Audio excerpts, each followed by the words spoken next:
how can Carl say that when he's calling out Jake Paul and Conor McGregor?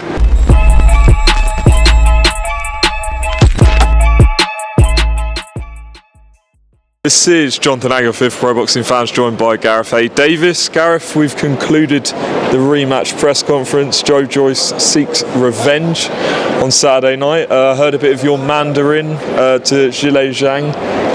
I'm getting laughed at by everyone.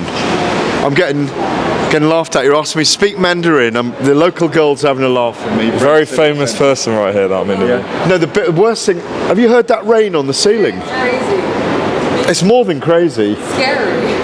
That's the word. It is scary, and if you can hear that noise above, it's the torrential rain that's landing on Brent Civic Centre's transparent roof. Must be made of plastic or something. A woman I had a little chat in Chinese today to Zhilei Zhang, but if I'm honest, my Chinese was appalling today. I could barely put a sentence together, and I hadn't even had any tequila.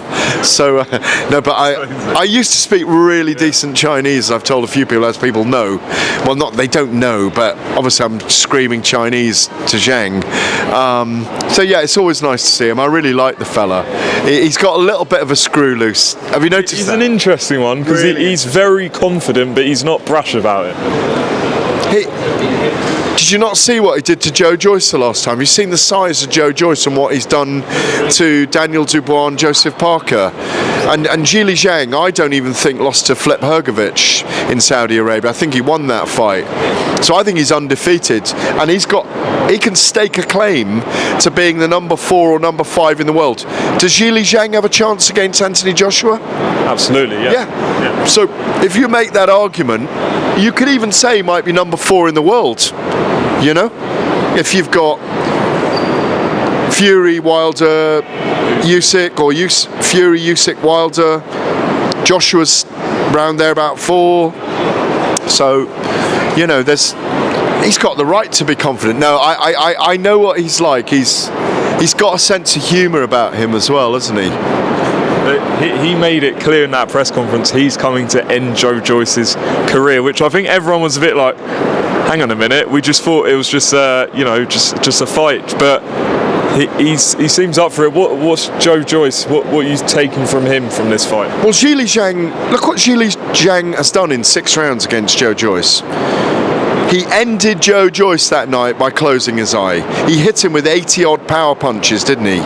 So many left hands, time and time again. Dominated the fight, didn't he? It was shockingly one-sided.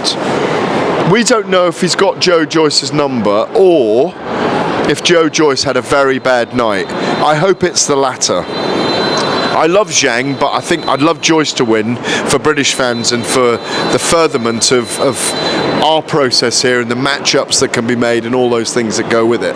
But Zhang is a really dangerous fighter, and I think he's got to say, I'll end Joe Joyce's career, because if Joe Joyce loses in the same manner he's just lost to Zhang, he's got a 2-year climb back to fight for a world title again, and he's not going to get big fights again. He's just going to have to climb the ladder, scratch about. At the moment, if Joe Joyce wins this fight back and gets it in the winning column again, he's got the prospect of a Usyk fight. We all want to see that because of the amateurs. If Zhilei Zhang wins, he's got the prospect of Anthony Joshua, Alexander Usyk, Tyson Fury. Both of them have great fights. Deontay Wilder. Both those guys haven't fought those 4, have they? Great fights. One of them's 38, Joe Joyce, 38 a couple of days ago. Zhilei Zhang's nearly 40. God, they've got to do it now. Father Time is chasing them around the track. Yeah, they're not going to get any younger, clearly. So, This is so much on the line on Saturday night. Really looking forward to it. Real jeopardy fight. And that's what produces great performances. And Joe Joyce needs to reach into himself and find a great performance.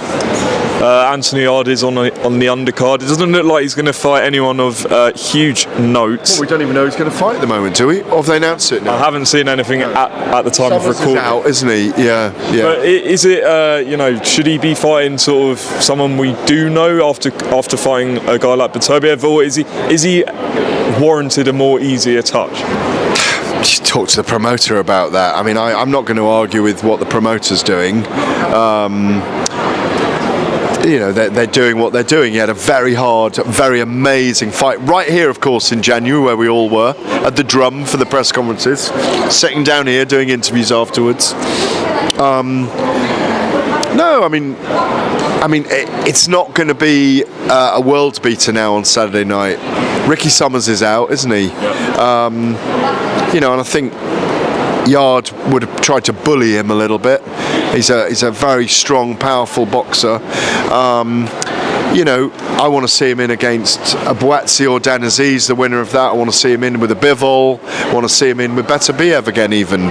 What a great fight that was. But obviously, Callum Smith will fight Beterbiev for 3 of those world title belts at 175 pounds. It's in January now, isn't it? After Beterbiev's jaw infection. So, yeah, you can always say should be in with someone better, but no, he's staying warm, and I'm sure he'll be round about world title fight pretty soon. On AJ, are you hearing anything about what he might do? Have you spoken to Eddie Hearn recently? Well, no, I haven't spoken to Eddie in a few weeks. But obviously it looks like there's been a dent or a collapse in the idea of Fury, of Joshua and Wilder fighting in December in Saudi. But it wouldn't surprise me to see them fight in Saudi still under a different flagship. That could easily happen. I'd love that fight in Vegas as well, but the money wouldn't be the same. And that's what they were hoping for, was a big payday each as well. It's a terrific fight. God, it's thrilling. But I think that's on the back burner at the moment. And Tyson Fury, you obviously at the Ngannou press conference spoke to you after that. He's had a bit of a public back and forth with Carl Froch, who's been saying, look, having these type of fights ruins your legacy, and you're losing the fan support. I mean, is he losing support of the fans, or is he at the level where they are enjoying what he's doing right now? Well, how can Carl say that when he's calling out Jake Paul and Conor McGregor? I mean, if they said yes, he'd do it, wouldn't he? So Carl's very clever. He's a bright guy. His nose isn't crooked anymore, or huge in that way anymore. He's a handsome guy in his 40s now. He doesn't want to fight again. He knows his boxing. He knows times have changed. If Carl had been offered a fight with an MMA fighter when he was in his pomp, and he'd been offered 10 million to fight them, you ask Carl the next time you see him whether he would have taken the fight or not. He's not going to say no. He knows what's going on. But his argument is the WBC belt should be given up then. The WBC have not asked Tyson Fury to give the belt up, so don't give it up. Every boxer, every fighter I've spoken to has said to me, Jonathan, that if they were given this opportunity that Tyson Fury's getting against an Ngannou, they'd be taking it as well. It's as simple as that. Of course they would. Even Zhang said that to me today. He said, I like money. But should the WBC give him a mandatory, or is it just not called for at the moment? He will be defending that WBC belt, I reckon, within about 6 months, and I think it'll be for the undisputed title. Final one, Gareth. Obviously, Conor Benn making his return this weekend. What do you make of some of the comments he's made towards your TalkSport colleagues Adam Cattrall and Spencer Oliver? Have you seen them? What, today? Yesterday to the Boxing King meeting. I've been moving home, so I haven't been watching the tittle tattle. Did he not slag me off as well? No, your name didn't come up. I've got away with it for once. Listen, I hope Conor has a successful comeback. I think they've circumvented strict liability. I don't understand why they are, because they could easily go out there and prove his case. I think they're concerned about a 2-year ban. So they're pressing on now while he's not suspended and not banned, licensed from FAC, the Florida Athletic Commission. I thought they'd been in consultation with the boards, and it seems that Robert Smith, the Secretary of the Board, is not happy about them going ahead with that fight. As I say, he's not banned, he's not suspended. I'm not going to disagree with Spencer Oliver and Adam Cattrall. I think they're right if they've said that it's morally and ethically wrong, because a due process should be gone through. But at the same time, this is the system we have in boxing. There's no world governing body saying you can't do it, and as a result, they believe, the Ben Hearn axis believe that they've done what they were required to do in order to be in front of the hearing for the time they were. It's under appeal, the jurisdiction ruling. But there's still a bit of a process to go through. I think he'll have 2 fights the next 4 months, and I don't think he'll box under a British licence. He may never box under a British licence. But it's not ethically and morally right, because, as I've said to other people today, it's not ethically, and I don't want to stop the guy from working.